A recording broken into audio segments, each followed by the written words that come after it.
حلال روزی کے متعلق رسول اللہ صلی اللہ علیہ وآلہ وسلم نے ارشاد فرمایا،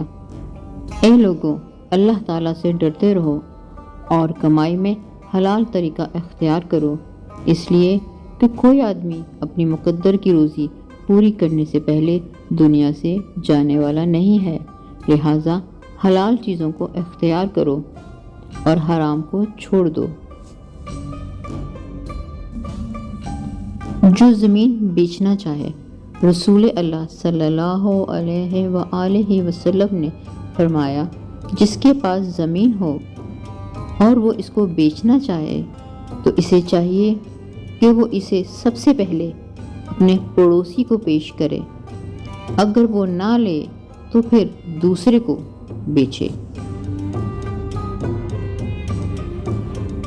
پردہ پوشی۔ نبی کریم صلی اللہ علیہ وآلہ وسلم نے فرمایا، جس نے کسی مسلمان کی پردہ پوشی کی، اللہ تعالیٰ دنیا اور آخرت میں اس کی پردہ پوشی فرمائے گا۔ رسول اللہ صلی اللہ علیہ وآلہ وسلم نے فرمایا، جب بچہ پیدائش کے وقت آواز نکالے،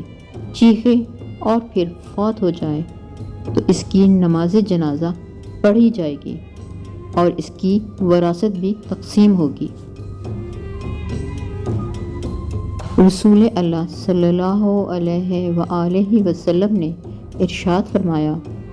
لذتوں کو توڑنے والی یعنی موت کو کثرت سے یاد کرو،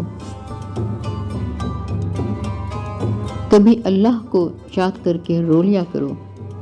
رسول اللہ صلی اللہ علیہ وآلہ وسلم نے فرمایا، 7 قسم کے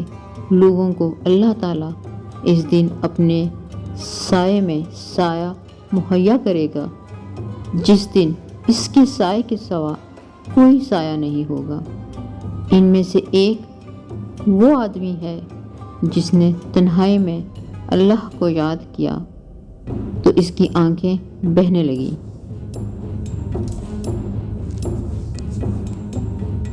رسول اللہ صلی اللہ علیہ وآلہ وسلم نے فرمایا، اللہ تعالیٰ نے ساری زمین کے ہر حصے سے ایک مٹھی مٹی لے کر اس سے حضرت آدم علیہ السلام کو پیدا کیا، چنانچہ ان کی اولاد مٹی کی مناسبت سے ہوئی، کئی سرخ ہیں اور کئی سفید، کئی سیاہ ہیں اور کئی ان کے درمیان، کئی نرم مزاج ہیں اور کئی سخت مزاج، کئی بری طبیعت والے ہیں اور کئی اچھی طبیعت والے۔